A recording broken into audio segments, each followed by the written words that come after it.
Hi, I guess I'm live. Okay, so I wanted to try this out. Um,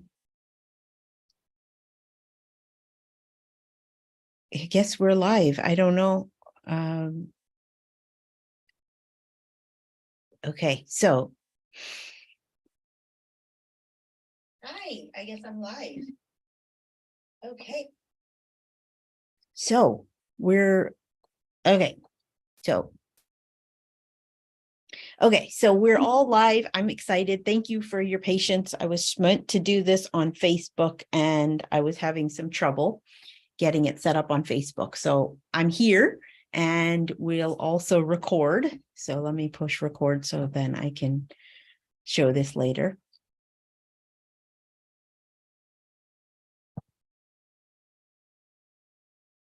All right, welcome. So I wanted to talk a little bit about building an ethical business, that it's not just something that we get to talk about. That's a nice to have. That's the way I'm seeing it framed. So all right, so let me back up and introduce myself. I'm Anuradha Kotha. I am the director the of this company, the Kotha Constellation, and I also do business liberation strategy work. So basically helping organizations, helping individuals, business owners to create something that is fairer, building accessibility, inclusion, and ethical considerations into their business model, into their services, into their systems, so they can do them in a way that supports people, that supports their communities. We really want solutions rooted in justice from my perspective. So when we're talking about systems, things rooted in justice, we really need to be considering so many things that you're going to hear me talking about today. What does that mean? And so the why this topic is coming up for me today is I was meant to be on a podcast today, and I had submitted, just like I have done for dozens of podcasts. Not every podcast that I'm going to be on is going to be a great fit, but I'm often looking for business podcasts that are looking for radical conversations or having great conversations that push the edges, that are willing to talk about these kinds of things. And I might not be the best message or the best fit for every conversation, but I don't shy about that's what I want to talk about. So I came to this, already have submitted my pitch. They were excited, presumably, so was I. And then they said, what do you want to talk about? It's a short, their format was very short. How can we answer this? So I pitched the ideas that I had already submitted ahead of time, just saying, talking about ethical considerations. So we need to be thinking about this. And it almost came to the point of what that doesn't pertain to entrepreneurship and business and everything. It doesn't have anything to do with what business owners need to be thinking about.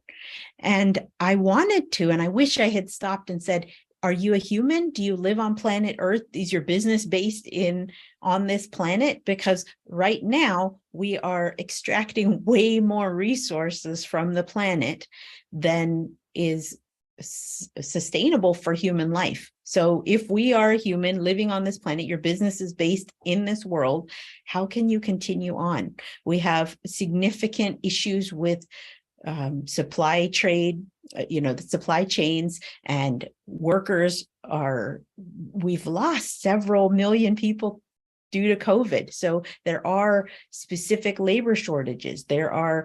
In the UK, we're based in a place where strike action is happening in mass right now.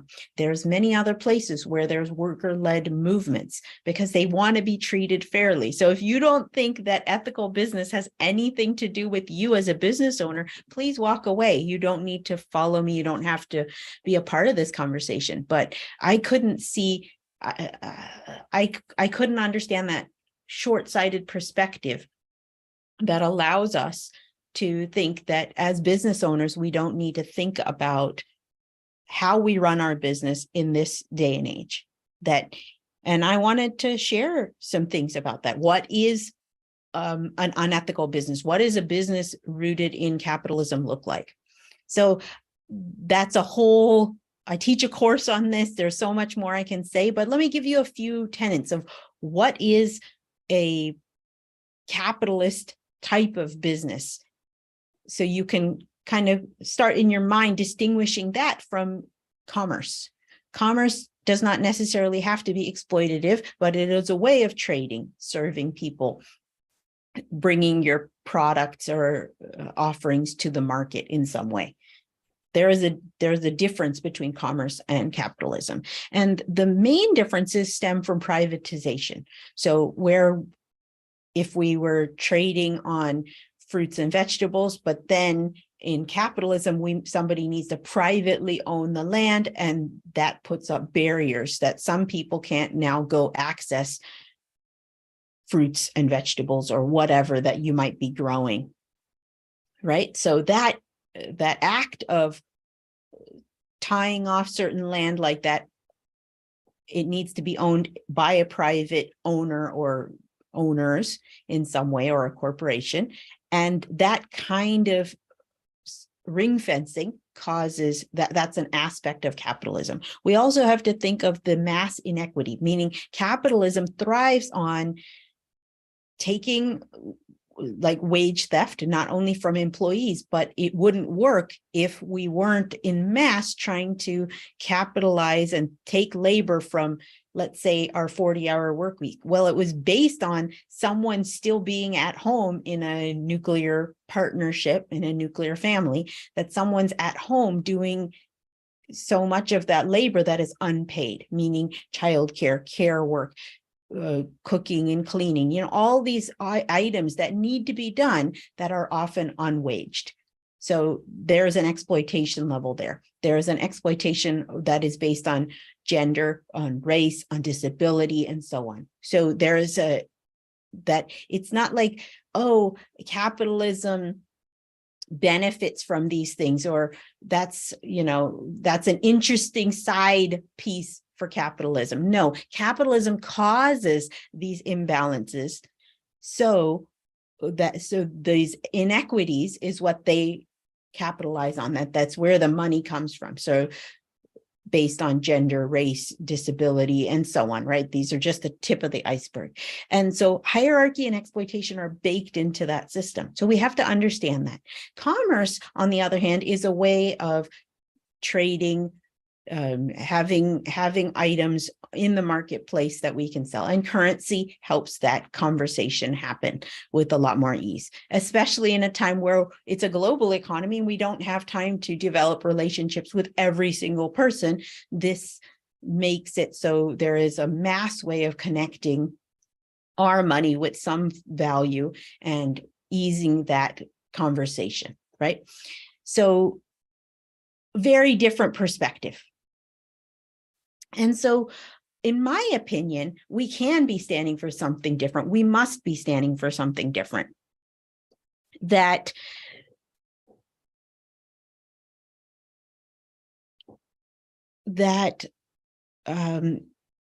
I think one of the things we must do as business owners in this day and age is weave something beyond capitalism.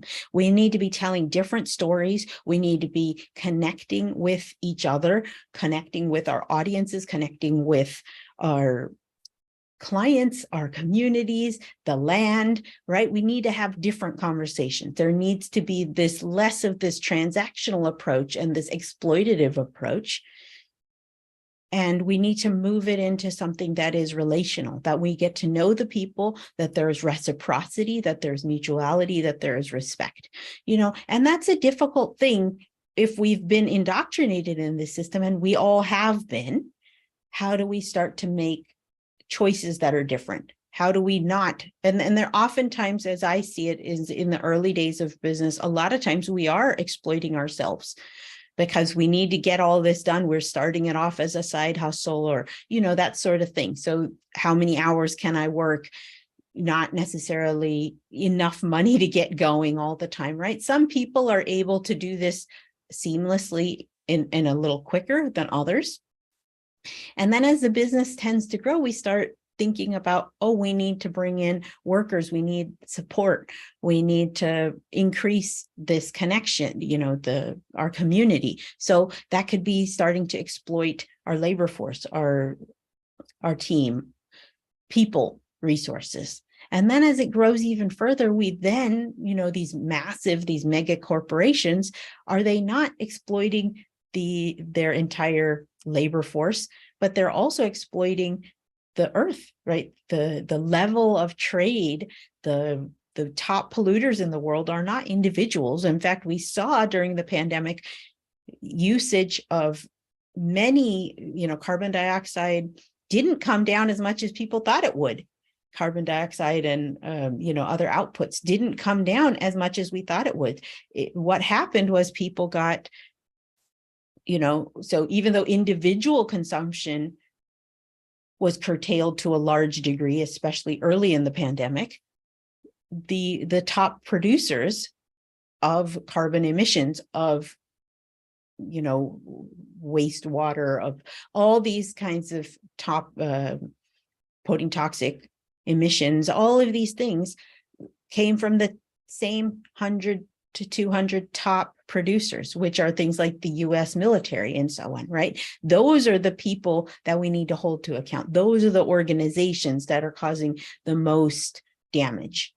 And so our individual emissions, our individual organization maybe not have a lot, but that's the thing we can be doing as small business owners. We can be putting pressure on these organizations. We can be changing the way we do things. We can make it say that we stand for something and that means something. It's not just putting, a tick box. Okay, I did this. I said something. I made a statement. No, I actually, it means doing this deeper work.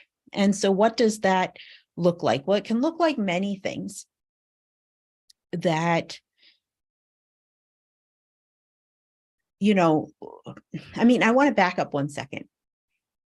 I hope that you're understanding that this impacts all of us, that we can be doing something different, that there is an opportunity for this.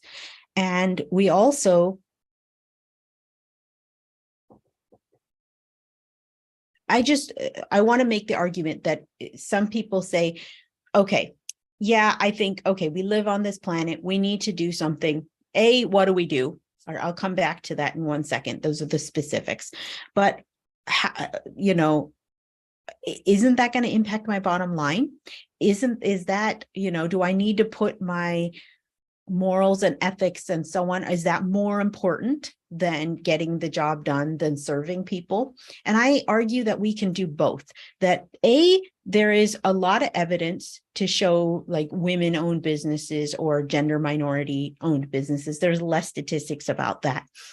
That there are people that are so-called, in the US context, minority-owned businesses, but people of the global majority, when they're owning businesses, when people who are disenfranchised, historically disenfranchised, that their profitability in their organizations thrives when they are at the helm, when they are making the financial and other visioning decisions for an organizations, when they're driving the change in their organizations. There's a lot of evidence to show that, even in the top S&P 500 and so on, right? This is a truth. There's many articles in the Harvard Business Review that talk about this as well. So that's the first thing. Is it going to impact my bottom line? Probably in a good way, in a way that you maybe not have thought of, especially if we're comparing apples to apples from white male-led organizations. There's going to be changes. We also can say ethically, meaning if there weren't any solutions that were more ethical or sustainable out there, sure, okay, we might have to continue business as usual. But there are plenty of things. We can start to change our supply chain from white and male-led primarily in our supply chain, but we can start bringing in different suppliers. There are alternatives there, right? There are alternatives for how we do our shipping.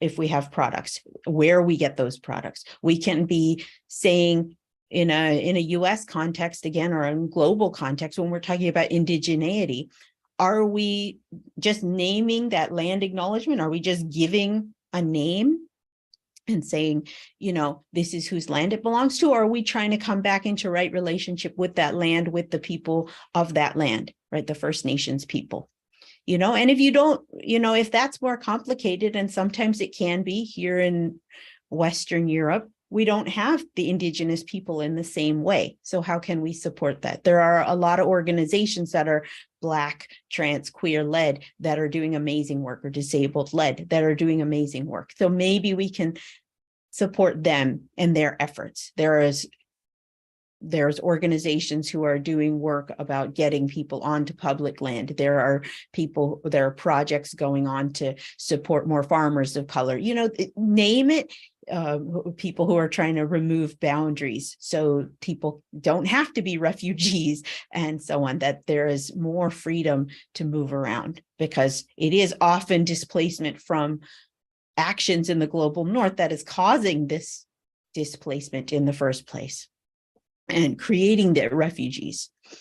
And then there's this xenophobic rhetoric that people are then having to face through policy, through the media and so on. So you pick actions and causes and start to put money and resources and put the weight of your organization behind them. You know, we say, is it legal? Well, things like apartheid were legal in South Africa, but is that the right thing to be doing? What side of history do you want your organization to be on? And to be quite honest, part of capitalism and colonialism, as I said earlier, it's based very much in racial and gender and disabled disparity in terms of who's getting the money, how are they compensated, the access to wealth and so on, right? So there's so many places we can start to make corrections, make amends. And this is not generally a process we can do overnight. It's not something we can say, okay, well, I just read about this and I'm going to donate some money and that's my good deed. I'm going to support this Black-owned business and then I'm good for the year. That is not enough. That is a great starting point, but then to really think about, hey, am I uplifting people who don't look like me? Am I giving money to those causes? Does my staff look like that? If those people came into my organization, would they feel safe? Oftentimes, those are the bigger, deeper, harder questions to answer. And there is not a one size fits all, in my opinion, of how we can start to approach this. So in my opinion, we really need to be thinking about if we want to create big change in the world, and most of the people I work with will say, yes, I want to create this big change. We also need to have these other changes alongside it, which are taking a stand for land back, for abolition, and for making something different, for creating accessible environments that support neurodiversity, right? These are the things that are really going to matter to people. And ultimately, us doing these things helps us create bigger change, right? And these are the things that we want to be on the right side of history for. And they matter, because we can't continue as we are in terms of exploiting humans and not seeing their humanity and their needs. And we certainly can't afford to exploit from the planet, because we have to live here. And if we don't live here, then our businesses cease to matter, cease to exist. And we're already seeing the impacts of that for the last few decades. And it's time that we take that more seriously and integrate some change quickly, in my opinion. All right. So I hope that helps, that it's a place to start for you anyway. And feel free to get in touch if you want to do this in your organization. All right. Take care.